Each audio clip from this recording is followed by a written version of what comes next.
share your story, your knowledge, your insight with the world. Start your own YouTube channel. In my opinion, topic inspired by my YouTube channel and my opinion. I just go for it right here.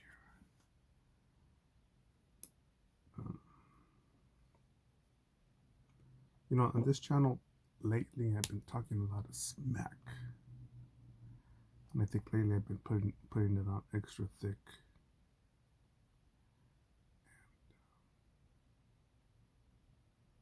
For some reason, when I mark this, when I'm quieter, the lines are cleaner. That's the science behind it. Concentration. Anyways, I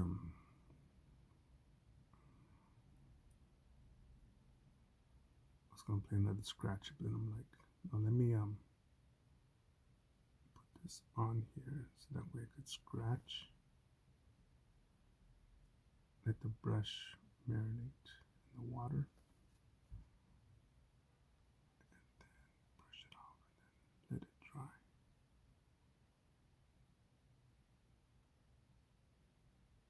But I thought something like, what's the point? I don't have no kids. What's the point of it all? But I was thinking about my objective.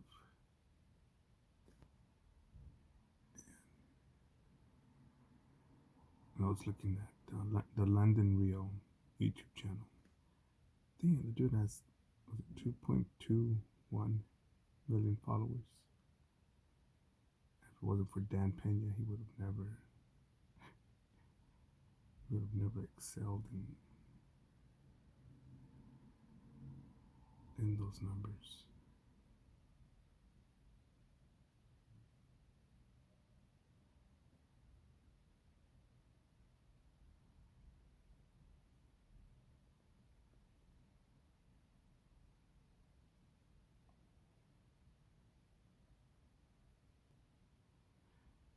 With Dan Pena, when he saw London Rio, that's not his name.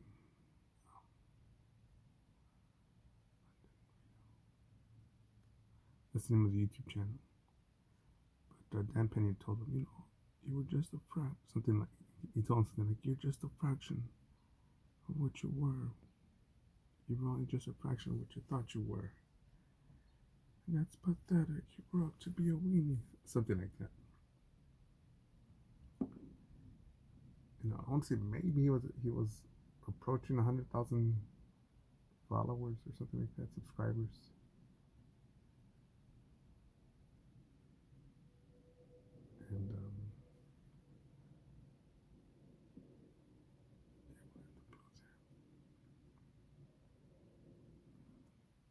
And I also think of Jake Paul and Logan Paul. I'm not a fan of their bullshit, of their dumb shit. But I might buy their fucking 4 cups of coffee and 1 drink to save time and money on buying drinks. I need to go try to find it at a store actually, especially if it's on sale.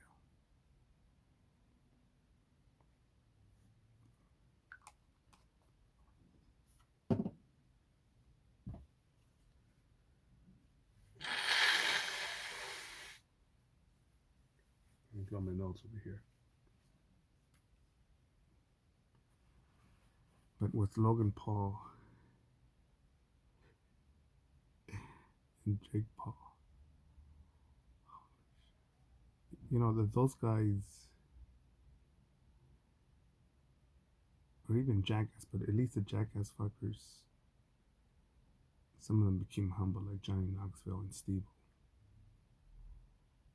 I don't know, but Logan Paul just gives me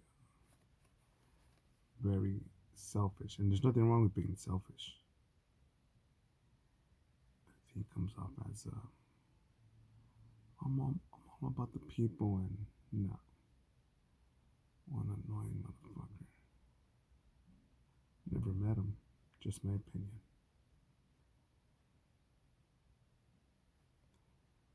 But if we all just posted what we do. Because some of you may say, man, but I live in the middle, Idaho, I almost said Montana. I think Idaho potatoes or Ohio potatoes, one of those places. Nebraska corn. But if you were to do a video, say, this is me planting corn, this is me planting a potato. Week 1, day 1, and then week 2, day 9. The potato bugs, how much water I've been giving it, how many have died, how many have bloomed, blossomed, I don't know what word that is, grown. Alright, the potatoes are ready. 3 weeks later, I made it into a soup. There's so many people that I'm gonna tell you who I think about a lot. My ancestors. And how they were idiots. And my ancestors, for the majority of them, were in Mexico. I can't give you an exact date of when paper was introduced into my ancestors' region.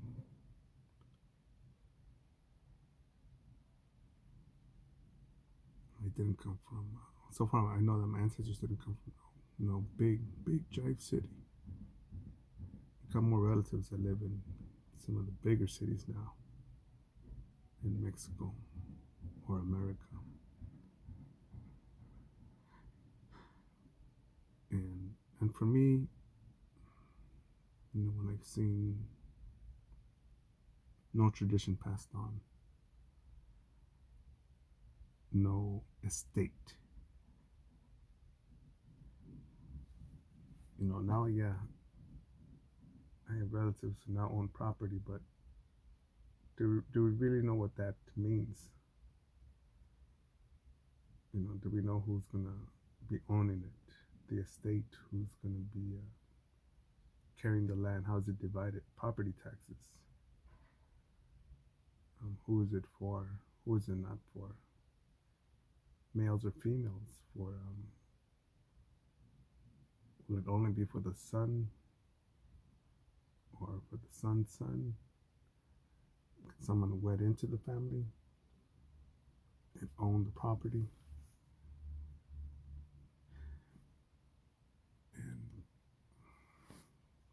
And on here I read about,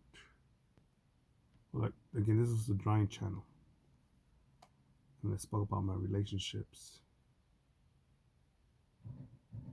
the ones that didn't work out,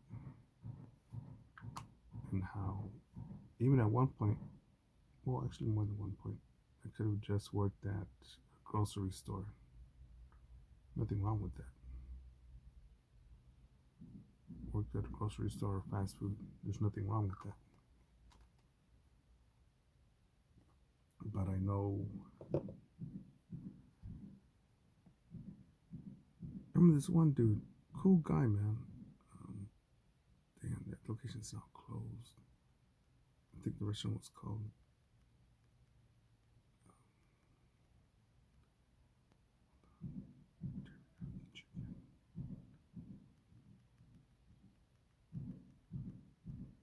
it was called Teriyaki Chicken. I used to go when it was called something else. But anyways, I used to go there, and there was a point in time when the morning shift,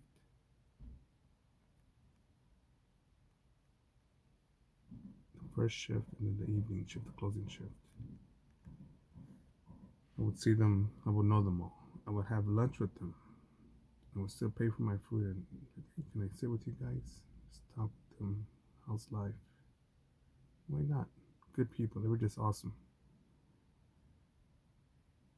And they were there working an honest job. Nothing.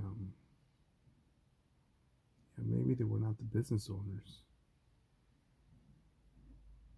but things were so routine.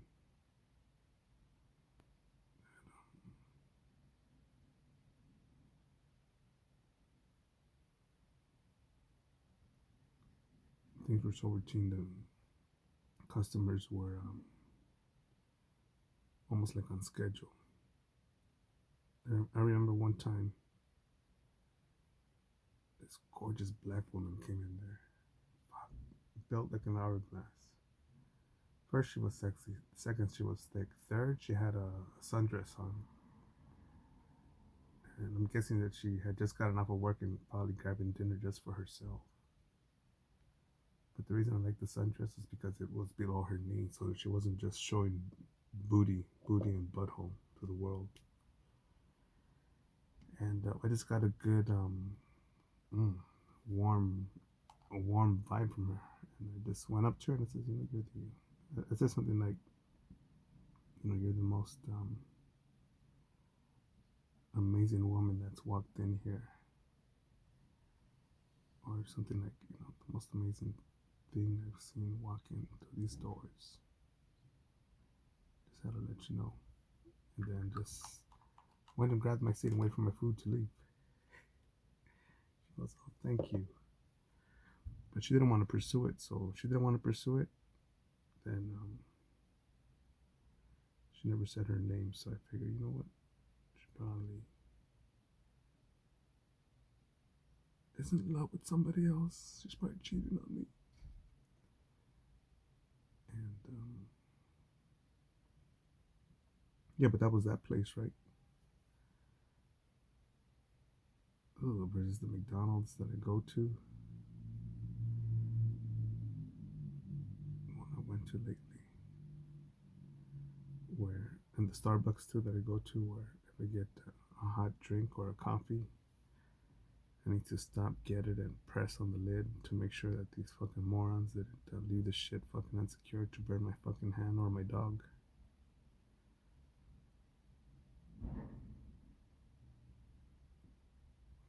But anyways, one could live. Cause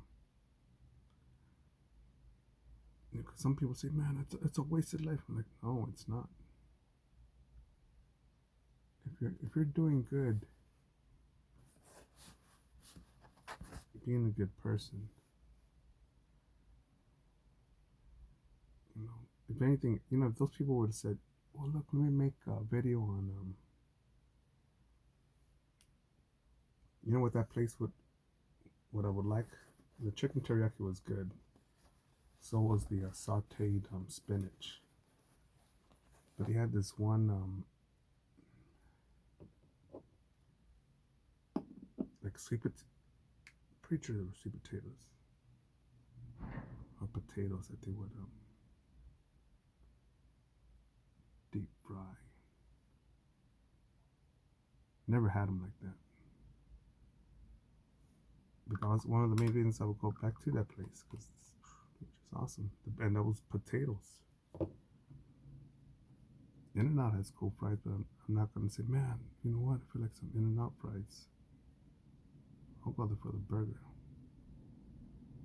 Fries are cool, but that's about it. Alright, I think we're done for this section here. To be continued. Out. Dip this in the water here. Dip this in your Starbucks water. Alright. That's it for now.